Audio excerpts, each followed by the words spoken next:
सत्ता में आते ही महिला आरक्षण कानून तुरंत लागू कर देंगे 24 में। जिन जिन राज्यों में विधानसभा चुनाव होंगे वहां मेरी बहनें आरक्षित सीटों पर लड़ेंगी, विधायक बनेंगी। और राहुल जी का सपना सिर्फ आपको विधायक देखने का नहीं है। राहुल गांधी जी का कहना है कि ये विधायक तक ही नहीं रुकेगी, विधायक इसका हक है। ये अब उप मुख्यमंत्री और मुख्यमंत्री बन के राज्यों का नेतृत्व भी करेंगे। ये राहुल गांधी जी का भविष्य का आपको लेकर सपना। मैं यहाँ पर उपस्थित हर भाई बड़े बुजुर्गों को कहना चाहती हूँ, आप हर घर में माँ है, बहन है, बेटियां हैं। मुझे मालूम है आपको भी इस माहौल में इनकी चिंता होती है, लेकिन कब तक आप अपनी बहन बेटियों के पांव में जंजीरें बांधकर उन्हें घर में बिठाए रखेंगे? कब तक आप उन्हें डर करेंगे कि बाहर का माहौल अच्छा नहीं, बेटी सुरक्षित नहीं है, उसका खामियाजा हमारी बेटियां क्यों भुगतते थे?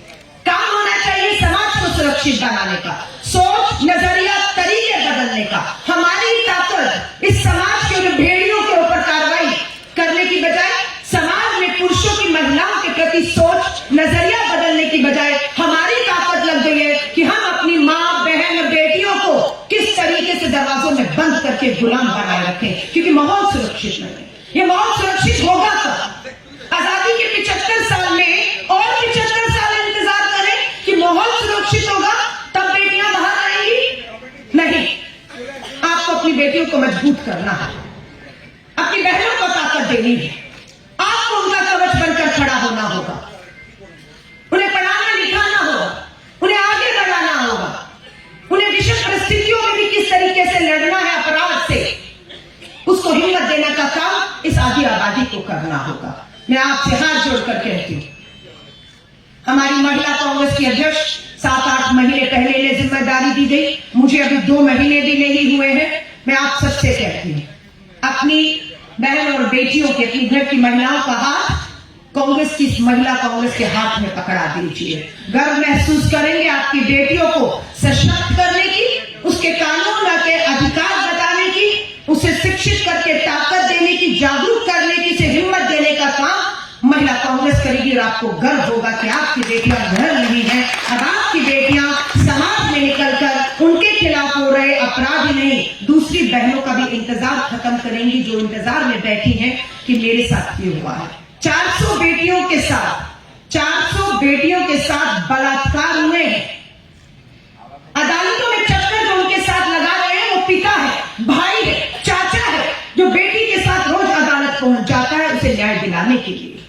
ये लड़ाई सिर्फ बलात्कार की शिकार हमारी पीड़ित बेटी की नहीं है, ये लड़ाई पूरे परिवार की बन जाती है।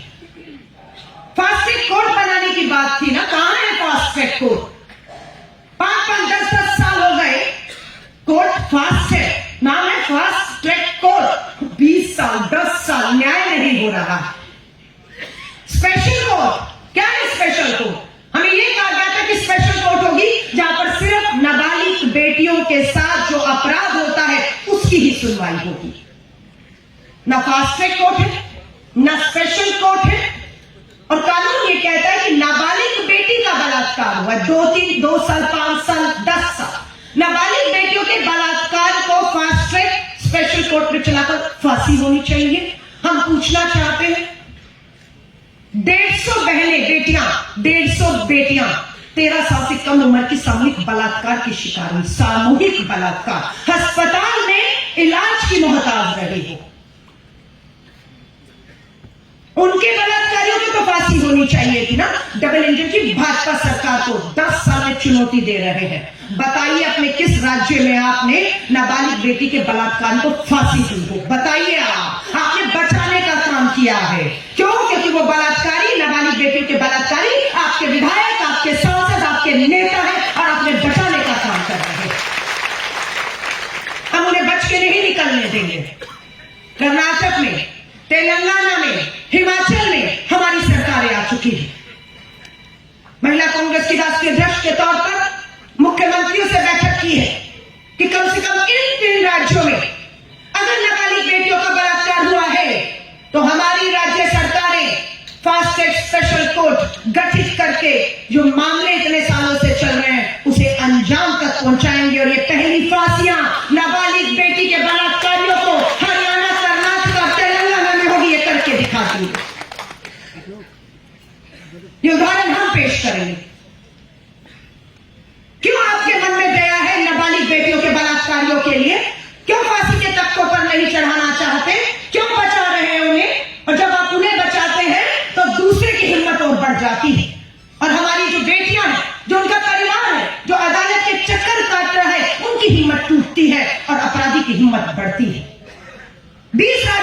कर आई हूं। एक ही सवाल पिता से, भाई से, सबसे पूछा, महिलाओं से।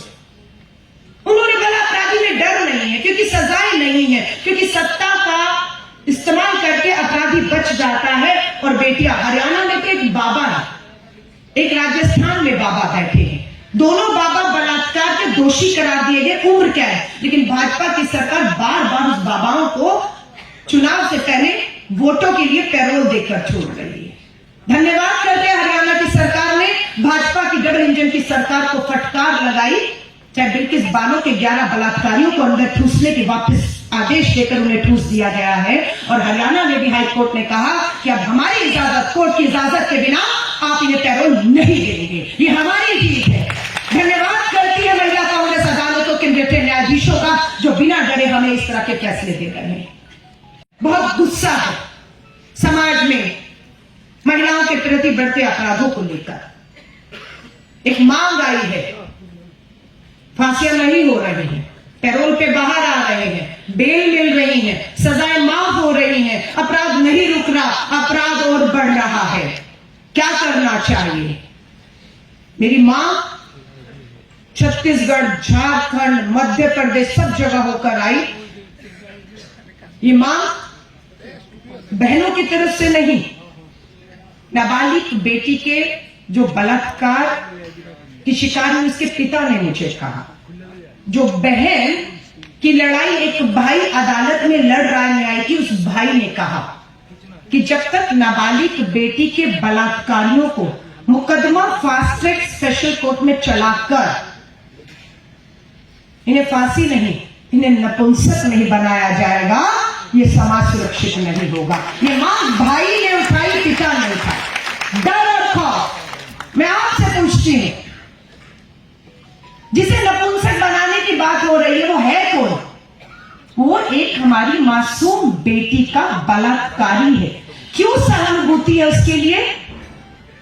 क्यों उसका बचाव कर रहे हैं? क्यों इस तरह के कानून बनाए जाएं और फैसले सुनाए जाएं? इसका हम लोग समर्थन नहीं करते हैं, मुझे नहीं समझ आती है। पर मुझे लगता है एक दो फैसले ऐसे आ गए तो ये अपराधी नाबालिग बेटी पर, हमारी बहन बेटियों पर आंख उठाने से पहले, उस पे हाथ लगाने से पहले उसको अपने सजा की याद आ जाएगी कि मैंने ये किया तो मेरे साथ ये हो सकता है, रूह कांप जाएगी, ऐसा अपराध नहीं करेगा। हाँ या नहीं? हम बात करते हैं अपराध हो गया, अब सजा क्या मिलनी चाहिए? हम ये कह रहे हैं अपराध हो ही क्यों? अपराध को क्या अपराध होने से पहले रोका नहीं जा सकता है? अपराध को होने से पहले कैसे रोका जाए? कैसे डर खौफ पैदा किया जाए इन अपराधियों के मन में कि हमारी बेटियां बेखौफ होकर जी पाए, आगे बढ़ पाए? लेकिन हम सोचते हैं अपराध हो गया, चलिए जाकर मुआवजा दे आइए, चलिए बेटी का मुफ्त इलाज करा दिया, एहसान कर दिया हमारे ऊपर। नाबालिग बेटी 2-5 साल की मुफ्त का इलाज करा के एहसान कर दिया, उसको आर्थिक मुआवजा देकर उसकी जो जिंदगी से वो गुजरी है, जो घाव आपने दिए वो भर जाएंगे। कहते एफआईआर कर दी, अरे एहसान कर दिया एफआईआर करके, वो तो कानूनी अधिकार है हमारी बहनों का, गलत हुआ तो एफआईआर करनी होगी। आप एहसान दिलाते एफआईआर हो गई है, अपराधी पकड़ लिए गए हैं, उसके बाद तारीख पे तारीख पड़ रही है, सजाएं नहीं हो रही है, पैरोल मिल रहा है, बाहर आ रहे। तो मैं माफी चाहूंगी, आपका बहुत समय ले लिया, लेकिन मैं आप सबसे कहूंगी ये लड़ाई इस आधी आबादी की उस आधी आबादी को लिए बिना न लड़ी जा सकती है न जीती जा सकती है। मेरी इस आधी आबादी की लड़ाई में, जिसमें आपकी मां, बहन, बेटियां, परिवार की महिलाएं शामिल हैं, इस लड़ाई में मैं आपका भी साथ मांगती हूं। उम्मीद है आप साथ देंगे हमारा। आप देंगे? आप साथ देंगे? इस लड़ाई को मिलकर लड़ना। मां हो, बेटा है, पिता है, मुझे मालूम है हर आदमी गलत नहीं, लेकिन आपकी भीड़ में वो दरिंदा कहीं छुपा होता है, उसको पहचान कर सजा देने का काम आपका और हमारा है। राहुल जी जो नारी न्याय की बात कर रहे हैं उसके तहत मैं अपनी महिला कांग्रेस की अध्यक्ष को कहना चाहती हूं, हम जल्द नई कार्यकारिणी का गठन करेंगे और उसमें हमारे मंच पर उपस्थित सभी हमारे बड़े सीनियर प्रदेश अध्यक्ष आपका धन्यवाद करती हूं। महिला कांग्रेस की कल की बैठक में मुझे भी समझ आया कि प्रदेश कांग्रेस के सभी सीनियर नेताओं का पूरा समर्थन और सहयोग मेरी महिला कांग्रेस को प्राप्त है। इसके लिए मैं आपका शीर्ष नेतृत्व जो मंच पे बैठा है उनका धन्यवाद करती हूँ और उम्मीद करती हूँ आप इसी तरह